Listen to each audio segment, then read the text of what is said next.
Selamat datang di Platinum. Saya Olivia Marzuki akan mengajak Anda melihat sisi lain dari Indonesia dan mancanegara, di mana Anda dapat menemukan berbagai nilai tambah bagi kehidupan Anda.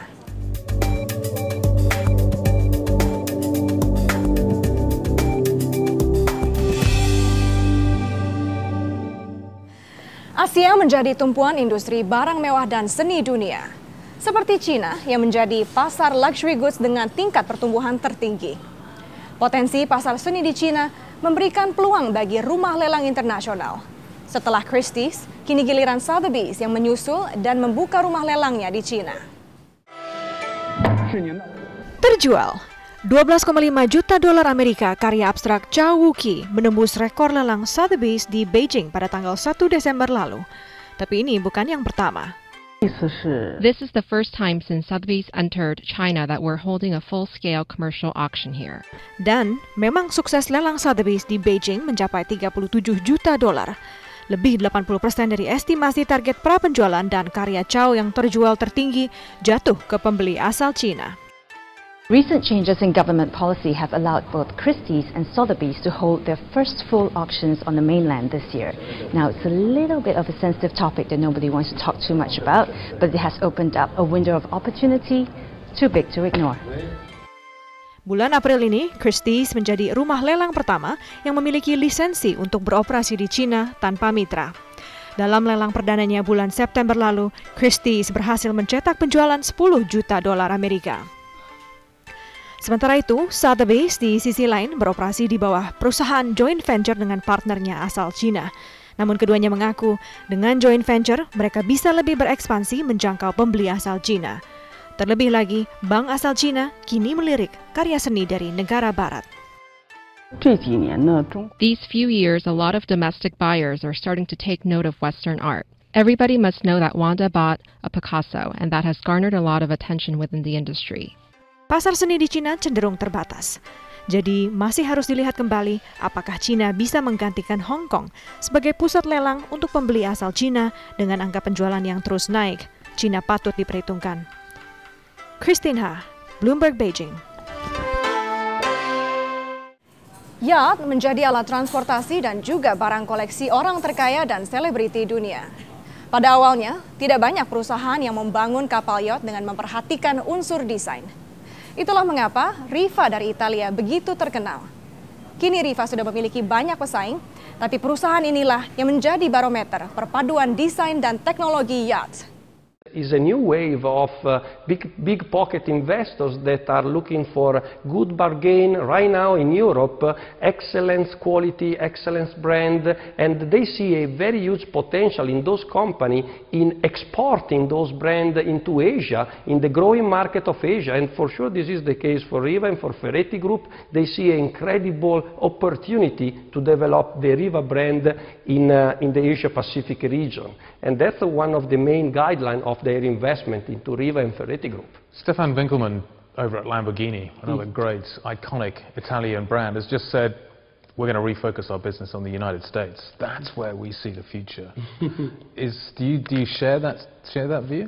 The United States has been always the most important market for us, and it still is the most important market. We have been present there since, I would say, mid-50s. We had a Riva showroom at the Rockefeller Center in New York on the 5th Avenue. Now we have also in Palm Beach, South Beach, Newport, Rhode Island, in the Hamptons. We are in the Hamptons. For sure, our heart is part of the American story, and the American market is very, very important for Riva and for Ferretti Group already today. We see Asia more as an opportunity for the medium-long term, not yet now, but for sure it's going to be a very important market in the future.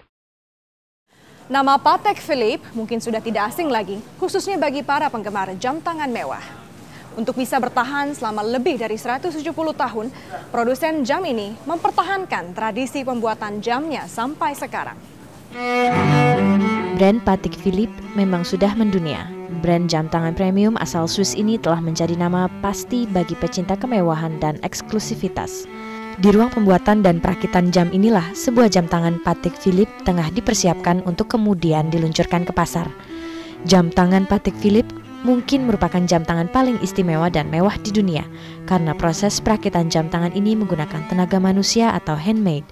Perakitan jam harus berhati-hati menempatkan 252 komponen sehingga proses pembuatan satu jam tangan bisa menghabiskan waktu hingga 1 tahun.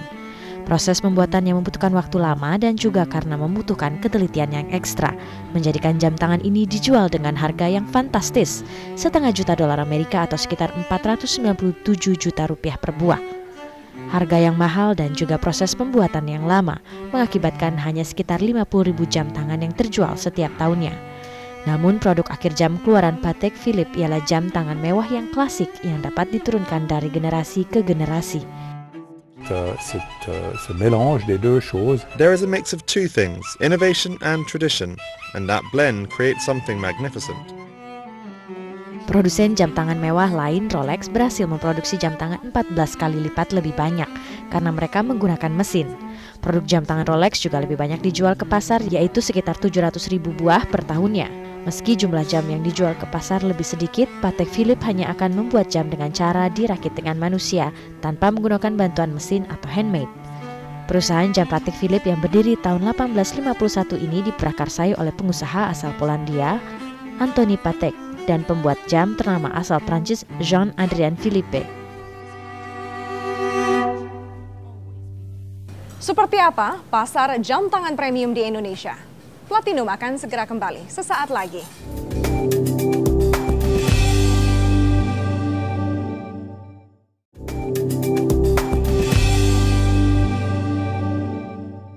Anda kembali bersama Platinum. Kehadirannya di Indonesia sejak tahun 80-an dan sebagai pemegang dari hampir 50 merek jam tangan eksklusif dunia, Time International dikenal sebagai destinasi belanja para penggemar jam tangan mewah. Namun sebelum saya mengulas lebih dalam, mari kita simak highlight pekan ini.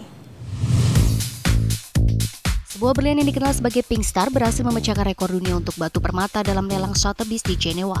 Berlian sebesar 59,60 karat ini laku terjual seharga 83 juta dolar Amerika atau sekitar 800 miliar rupiah dan merupakan berlian terbesar di kelasnya. Gaun mewah Lady Diana yang didesain oleh David dan Elizabeth Emmanuel laku terjual seharga 102.000 pound sterling atau sekitar 2 miliar rupiah dalam lelang yang diadakan oleh Carrie Taylor Auction. Gaun yang pertama kali dipakai pada tahun 1986 saat menghadiri fashion show Red Cross ini terdiri dari sequin, kristal, dan paillettes. Sotheby's melelang sebuah buku pertama yang pernah dicetak di Amerika Utara pada tahun 1640. Buku Mazmur tersebut diyakini menjadi buku termahal di dunia dengan harga pra penjualan sekitar 15 hingga 30 juta dolar Amerika.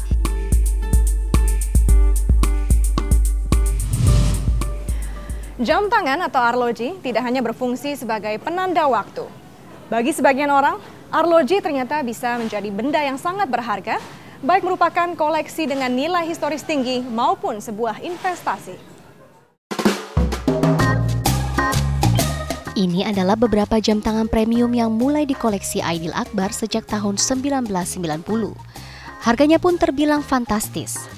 Ya, jadi pada awalnya gini, pada awalnya tidak pernah berpikiran bahwa itu menjadi sebuah wahana investasi ya, karena beli memang karena suka. Namun benda penunjuk waktu ini tak hanya menjadi koleksinya saja. Bagi sang pemilik, koleksinya adalah sebuah investasi. Belakangan setelah tahun 97 pertengahan ya, sampai 90-an akhir gitu, baru mulai menyadari setelah belajar financial planning kan, saya kan belajar financial planning tahun 94. Terus mulai menyadari karena waktu itu sering traveling ke New York karena kita kan urusan kantor sering traveling ke New York, dan di New York itu di Saks Fifth Avenue itu ada toko jam khusus dan dia juga jual beberapa jenis Daytona, salah satunya Daytona yang vintage gitu ya. Terus waktu itu Daytona harganya masih sekitar 6.000-8.000 dolaran. Ya.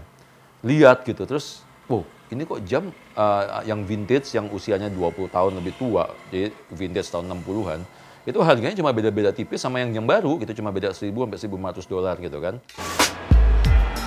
Orang seperti Aidil menjadi pendorong pertumbuhan pasar jam eksklusif di Indonesia. Pertumbuhannya juga cukup menjanjikan. Fabrice Dangeli, Direktur Pemasaran Khorum, salah satu produsen jam tangan mewah asal Swiss, menghitung pasar jam mewah di Indonesia mencapai 1,94 triliun rupiah per tahun. 70% pembelinya didominasi oleh laki-laki dan sisanya wanita. jam tangan premium baru, nilai jam tangan premium antik ternyata masih diminati oleh pecinta arloji. Salah satunya Aditya Gana, anggota Kronometrofilia, klub pecinta arloji. Sekitar 11 juta ya waktu itu ya. Dan sebetulnya itu kalau di Indonesia relatif lebih murah daripada di pasaran internasional. Misalkan di internasional bisa $2.000, $3.000. Tapi kan ini soal apresiasi kan. Mungkin bagi kebanyakan orang, masa sih jam rongsokan kayak gini 11 juta gitu kan. Mending beli jam baru gitu. Kecintaannya pada nilai sejarah yang terkandung di dalam arloji antik membuat Aditya rela merogoh kantongnya untuk memburu koleksinya tersebut. Kalau bicara merek bervariasi ya. Ini Rolex, Omega, Pontiac, Longines, Tissot, dan International Watch Company (IWC). Ada beberapa faktor ya. Faktor pertama ada yang melihatnya dari merek gitu. Misalnya Rolex gitu ya. Nah, ada juga orang yang senang karena seperti saya, cerita yang ada di balik arloji itu. Misalnya arloji yang dipakai pada masa perang, arloji tahun 1930-an yang memiliki bentuk Art Deco. Nah, itu masing-masing orang punya preferensi sendiri-sendiri. Namun dalam berinvestasi jam tangan premium, ternyata tidak semua merek jam tangan mendatangkan imbal hasil. Bahkan bisa jadi harga di pasar sekundernya menurun drastis.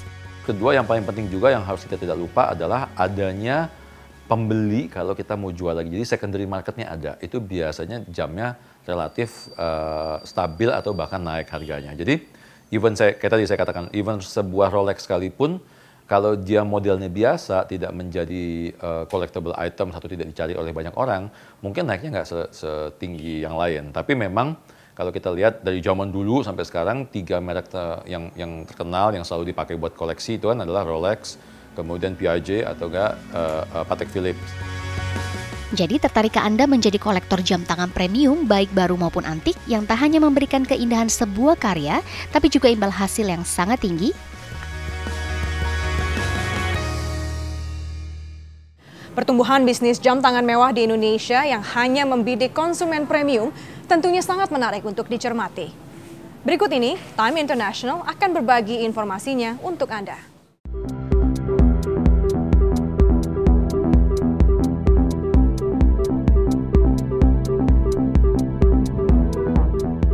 Kita punya beberapa range di sini. Pertama tentunya Breguet dengan movement tourbillon dengan estimate price kira-kira 2,4. Betul nggak? 2,4 miliar. Okay. Tentu spesialitinya karena movement Breguet ini, tourbillon adalah something yang really special dari Breguet, yang mana kita akan bekerja against gravity of the bumi, di bumi. Jadi bagaimanapun posisinya akan tepat waktu. Wow. Gitu, satu. Kalau yang ini ladies tapi automatic, yang lebih pada more fashion, tapi dalam arti kata high fashion, ini kira-kira 300 juta price-nya. Dan something yang special dari Lange yang mempunyai perpetual calendar, artinya akan memberikan waktu, bulan, tanggal, hari secara tepat selama 100 tahun ke depan. 100 tahun? Dan ini kira-kira di 1 miliar lebih. Sekitar berapa? 1,5? Ya, 1,5 persis. Wow, ini semuanya dengan harga yang sangat fantastis. Apa saja yang membuat benda-benda ini begitu mahal? Tentu yang pertama teknik membuatnya, teknologi dalam arti kata expertise ya, jadi bukan new technology. Breguet sebetulnya dengan tourbillon ini sudah lebih dari 200 tahun movement itu ditemukan dan masih dipakai sampai sekarang. Dan mereka yang pertama menemukannya. Lange sebagai pemproduksi ya, brand yang sangat eksklusif, mereka juga selalu menginovasi bagaimana mempunyai satu produk yang hanya 40 mm, mempunyai gigi-gigi di dalamnya yang berkalibrasi dan memberikan waktu, hari, bulan, tanggal secara tepat selama sekian lama. Dengan harga-harga yang fantastis seperti ini, benda ini ada di Indonesia, artinya ada demand-nya. Tuh. Seperti apa industri dari luxury watch ini di Indonesia? Sebetulnya growth dari luxury watch ini suatu hal yang sebetulnya sudah lama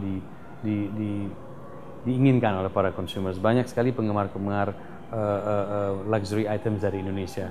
Terbukti banyak yang membeli di luar negeri dan sebagainya.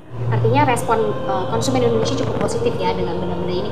Seperti apa pandangan produsen dari benda-benda ini terhadap Indonesia? Well, Indonesia tentu mempunyai populasi yang tinggi di antara Southeast Asia. Mereka tahu Indonesia juga pembeli terbesar di Singapura maupun di beberapa negara tetangga. Indonesia therefore menjadi suatu market yang sangat penting untuk mereka me-launch produknya ataupun memberikan info pada produknya di Indonesia. Satu, domestic market yang growing, kedua, travelers yang growing juga. Jadi mereka mendapatkan dua sebetulnya benefits, domestic maupun international business. Kita masih bicara soal market, Pak. Kalau Bapak sendiri melihat seperti apa sih karakter dari konsumen Indonesia khususnya untuk jam-jam? Well, dari pengalaman kami dan juga pelajaran-pelajaran yang kami dapatkan, pertama mereka diinginkan adalah hal yang produk yang terbaru. Itu dulu yang pertama. Asal yang terbaru mereka menyukainya. Tapi yang mereka lupakan atau kan yang kita ingin sharekan adalah how the product being produced. Ataupun bagaimana ini juga menjadi suatu hal yang atau suatu produk yang diinginkan di dunia secara tinggi. Artinya mereka tidak mengetahui bahwa produk ini akan memakan waktu 9 bulan sampai 1 tahun untuk memproduksi satu buah. Kedua, apa benefit dalam arti kalau melihat dari investasi karena susah dibuat, tentunya akan mempunyai suatu nilai investasi yang tinggi. Kedua, kelangkaannya. Jadi tidak mungkin banyak yang bisa membeli, tapi tidak selalu dapat diproduksi dengan banyak. Jadi ini yang menjadi suatu tantangan kepada mereka untuk mendapatkannya. Dari sisi bisnis, bagaimana Bapak melihat peluang bisnis ini di dalam negeri? Khususnya dengan dalam 5 tahun terakhir ini kita lihat bagaimana gonjang-ganjing ekonomi Indonesia. Masih cukup seksi kah? Well, that's why we are here. You know, Indonesia has always been strong in the domestic market. Itu yang kita akan terus kembangkan karena kita mempunyai middle class yang terus growing. Kita mempunyai potensi middle class yang sangat besar dan dengan memberikan atau membawa produk di dalam negeri, tentunya mereka bisa melihatnya di sini dan mendapatkan service dalam negeri dengan kualitas yang international, dengan juga service yang international standard. So kita akan selalu consider domestic market. Oke. Apa ekspansi bisnis atau inovasi yang akan dilakukan oleh Time International untuk mempertahankan bisnis itu? Well, pertama kita selalu akan membuat produk yang really special dari brand-brand ini. Artinya kita sudah mulai membuat produk-produk yang hanya ada di Indonesia atau hanya Indonesian Limited Edition. Ataupun yang akan ke depan adalah bekerja sama dengan konsumen untuk berdesain bersama, membuat produk yang mereka inginkan dengan brand-brand yang ada. Jadi bukan saja tidak segampang itu karena mereka sudah berada di dunia ini begitu lama. Dan untuk membuat suatu atau memproduksi suatu yang spesial itu takes a while. Tapi itu yang akan kita lakukan sekarang. Dan Anda cukup optimis dengan pasar Indonesia? Very much so. That's why we are here. Okay.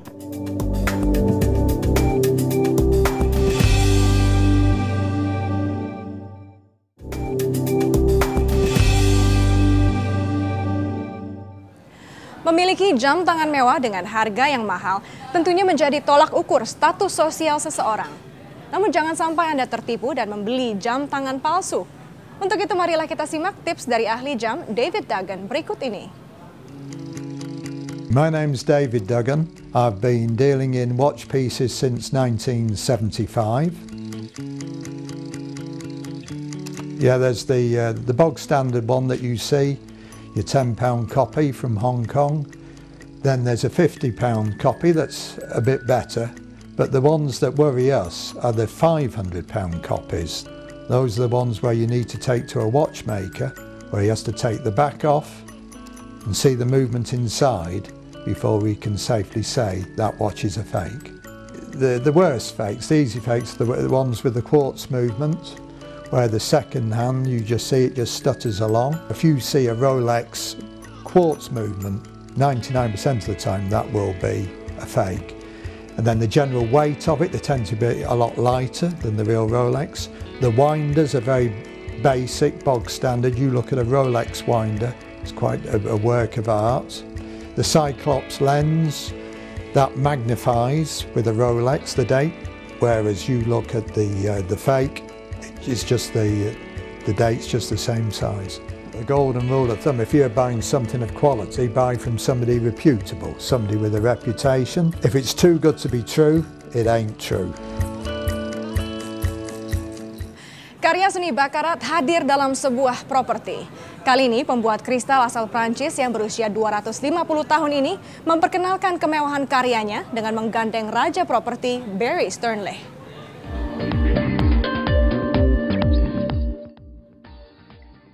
Kristal yang indah, mahal, dan berkilau kerap diasosiasikan dengan bakarat, pembuat kristal asal Prancis yang berusia 250 tahun. Kali ini bakarat memperkenalkan sebuah bentuk baru kemewahan. Dengan menggandeng raja properti Barry Sternlicht, pengelola aset Starwood Capital senilai lebih dari 29 miliar dolar Amerika, bakarat mendirikan hotel dan residence di pusat kota Manhattan. I think this is a great location if you're coming in from out of offshore. Your steps from Fifth Avenue, steps from Hotel dan residence ini akan dioperasikan tahun depan, tapi Sternlicht telah berhasil menjual lebih dari separuh residence di sini. Harga per unitnya mulai dari 3,6 juta dolar hingga 60 juta dolar. Untuk harga semahal itu, Sternlicht langsung turun tangan memperhatikan semua detail. For the placement of where the outlets are in the room, you don't have to move the end table to plug in your iPhone and your iPad. It all should be right there, accessible to your. Karya seni bakarat mewarnai setiap sudut ruangan, mulai dari lantai hingga atap. Sebuah seni kehidupan memasuki level baru bersama bakarat. Sebuah komplek perumahan mewah milik keluarga Zaal Muhammad Zaal dibangun di atas tanah seluas lebih dari 1.200.000 meter persegi.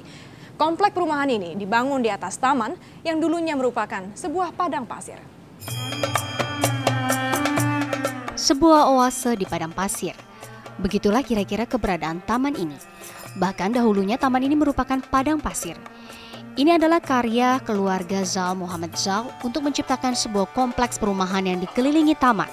I said I want to turn this amazing piece of beautiful desert, and I love the desert. I'm a Bedouin at heart, but I'll turn it into, gardens and lakes and waters and birds and butterflies. Di lahan seluas lebih dari 1.200.000 meter persegi ini terdapat sejumlah 184 villa yang ditawarkan dari harga 3,5 juta dolar Amerika hingga 14 juta dolar Amerika atau sekitar 40,2 miliar rupiah hingga 160 miliar rupiah. Namun villa percontohan yang dijuluki The Reserve atau cagar alam ditawarkan paling mahal senilai 17,7 juta dolar Amerika atau sekitar 203 miliar rupiah. Anda tidak perlu membeli villa di Al-Barari, Dubai, Uni Emirat Arab untuk menikmati pemandangan taman yang langka ini. Al-Barari telah menjadi tempat tujuan wisata dan ada restoran yang terbuka untuk publik di kompleks villa ini. What's lovely is the farm has become a destination. People come from Kuwait, from Oman, from Abu Dhabi. It's amazing. They say, "Oh, we've heard Saudi Arabia. We've heard about the farm." It's incredible. It's fantastic. Di kompleks ini nantinya akan dibangun butik hotel, klub kesehatan, spa dan taman publik lainnya agar dapat lebih luas dinikmati masyarakat dunia. Demikianlah Platinum kali ini. Terima kasih atas kebersamaan Anda. Saya Olivia Marzuki. Sampai jumpa di episode berikutnya.